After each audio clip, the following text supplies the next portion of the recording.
Hello guys and welcome back. Thanks for joining me here today to discuss some of these changes that were just discussed in the campside fire chat thing that Blizzard did. Uh, these are the changes for the Barbarian. I'm just going to go ahead and get right into it so we can kind of discuss what's going on and how I feel about it and if I think it's going to be, a huge change or be super effective for the Barbarian. One of the things that they talked about originally was that basically they were going to try to improve the early game playability of the Barbarian by making it to where we did not have to, like, resource sustain would be a little better, right? So as you can see on the screen, they increased the fury gain from bash from 11 to 13. Their reasoning was that because even though it's only 2 points, that by end game there's so many things scaling and modifying this that it will be a large number, so they can't increase it that much. Okay, well, fair enough, right? But here's the problem with that. The problem with that is that the original purpose, supposedly, of increasing these was to make the early game playability of the Barbarian better.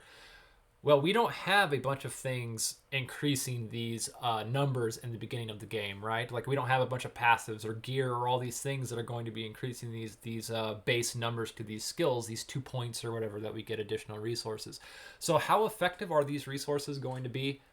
I really don't know if I'm being 100% honest, but I would say in the early game, they're not going to be very effective. In the late game, they will be effective.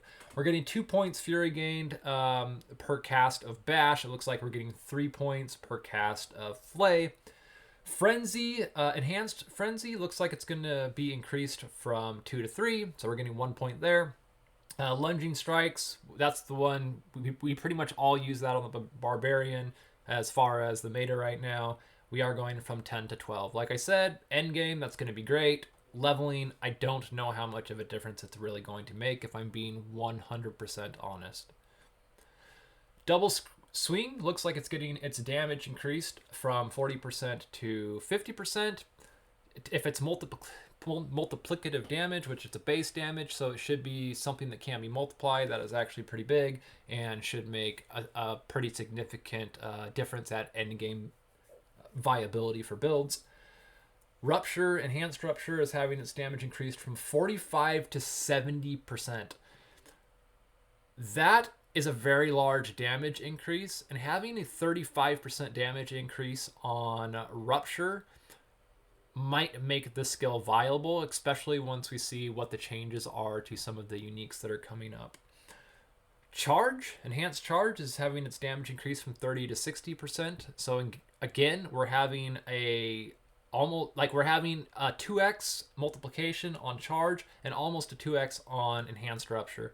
So both of these skills are going to become much more viable than they have been. Obviously, it's going to take some playtesting, and I'm going to be right in there doing that as soon as we get this patch gone through. Mighty Charge is also having the vulnerable duration increased from 2 to 4 seconds, although I'm not exactly sure how long that's going to matter for, because they're going to be nerfing vulnerable, I guess, even more at some point, trying to kind of bring it down to the same level as like dot damage and overpower damage from what I got out of the patch notes. As we move into our next slide here, we're going to see another skill increase, which is Upheaval. Violent Upheaval is going to change to if Upheaval damages at least 2 enemies or a boss, you gain Berserking for 2 seconds, increase to 3 seconds if it damages at least 4 enemies. So basically, we're taking something that can only be used on trash and now can be used in boss fights. It's semi-significant, I suppose, but it's not like the most significant change that we could have seen. It does make the Barbarian a little bit more viable for single target boss fights using that skill. Moving on to some of the more meaty stuff, we are having some of our passives buffed, which is huge for the Barbarian, especially with all the nerfs that we have received recently. Aggressive Resistance, damage reduction is increased from 3% to 4%, 1%, but 1% is 1%. And with more points in that passive, we're obviously going to see 3% from that, so that's pretty good. Gushing Wounds, bleed damage dealt based on critical damage bonus, increased from 100% to 150%. Bleed damage when overpowering increased from 11% to 70%. The 15% increased damage to bleed damage on critical, I don't know how big that's going to be. It is a little bit of a boost. We'll have to see if it brings bleed builds up to a competitive level. That on its own, I don't see doing that. But combined with the slide we looked at before, it may be viable with Rupture. So between that and the Rupture increase, we might actually see some pretty significant increases in the bleed build. Bleed damage when overpowering increased from 11% to 70%. This might make bleed builds become viable again. Again, it's a 3% chance to overpower, but still 11% to 70% is a pretty significant amount. So there is some math to be done, but it will be an increase in damage in those type of builds.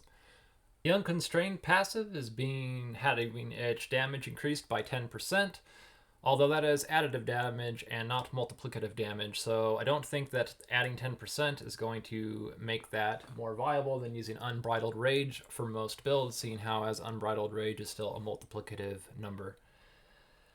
They updated the tooltip to more clearly reflect this key's passive value, whatever that means. Walking Arsenal, bonus damage duration increased from 6 to 8 seconds. My thoughts on this are that it is so hard to proc Walking Arsenal as it is, right? Like, it's easy to get 2 stacks of it up for 20% damage, but trying to get the third stack up requires you to run 3 skills, and that third skill is probably going to be on a cooldown.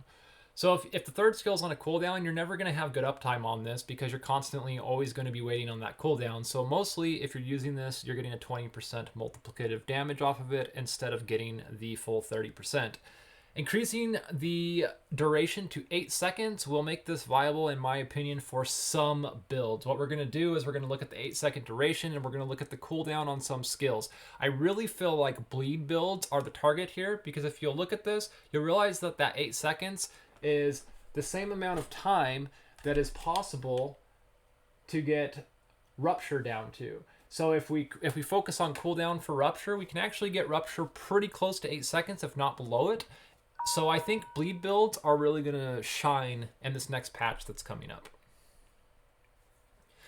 Now we're moving on to the legendaries that are being buffed. Aspect of Ancestral Force is having its damage increased from 32 to 50% to 40 to 58%. That is a very nice increase and will be an 8% increase across the board for the Barbarian.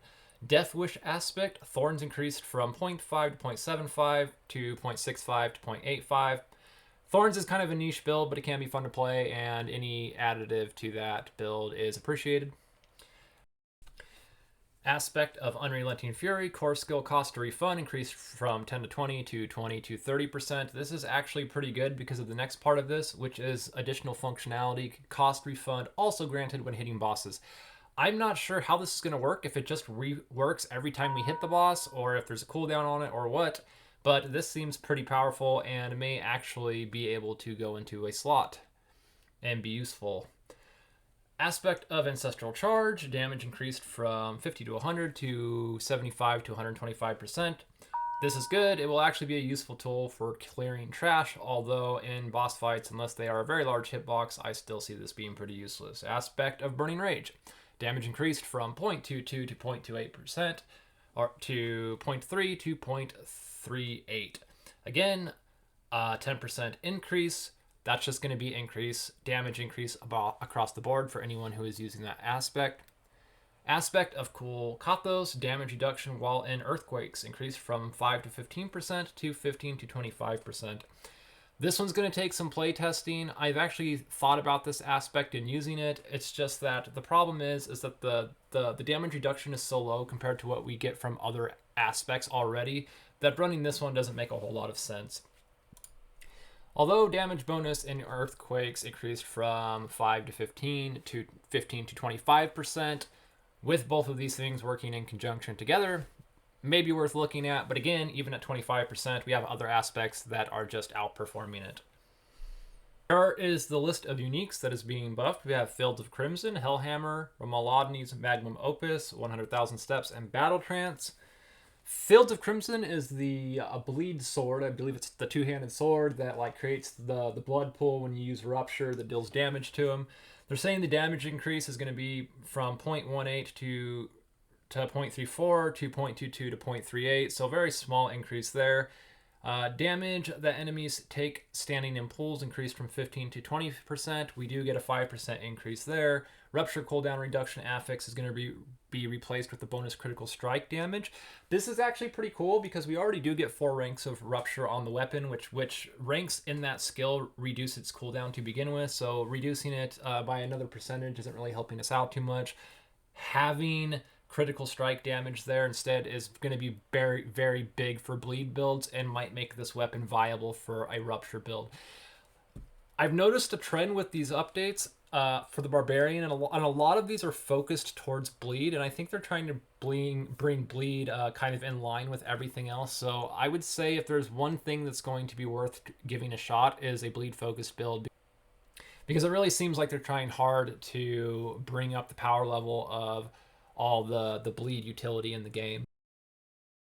Hellhammer damage increased from 0.6 to 0.8 to 0.85 to 1.1. That is actually a pretty significant damage increase there.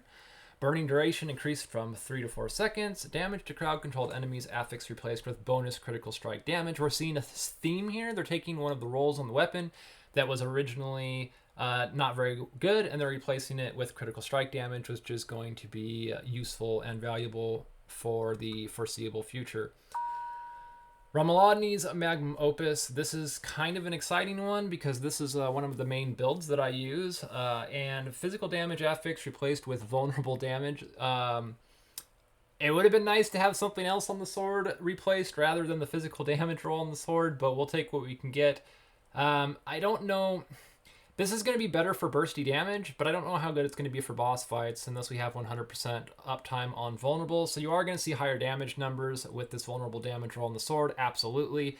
It's just going to be more bursty, right? So it's like we're going to go in, you're going to have your 3 seconds of vulnerable unless you're using other things to increase that longer, and you're going to see some bigger damage numbers. But when you're off of your damage or off of your vulnerable time, those numbers are going to plummet because you're going to be missing the 20% or so physical damage modifier that was originally on the weapon that they're replacing that with. 100,000 steps has always been pretty useless. They are now changing the static aspect on it. Basically, they're going to replace it and make sure that now it has bonus evade charges, which that's the most preferable stat there, so that's good. Damage against stunned affix replaced with bonus movement speed. Again, that's a pretty good change because movement speed is best in slot on boots for multiple reasons with this type of gameplay. And finally, the last thing, Battle Trance. So this necklace was hard to use, for one, because the bonuses that you get just aren't that good, really. The rolls on the necklace itself are pretty bad. It's like basic skill damage, damage reduction from close, damage reduction while injured, and Rings of Frenzy. So replacing the basic skill damage affix with cooldown reduction is actually pretty good because cooldown reduction is best in slot on a necklace for a lot of builds.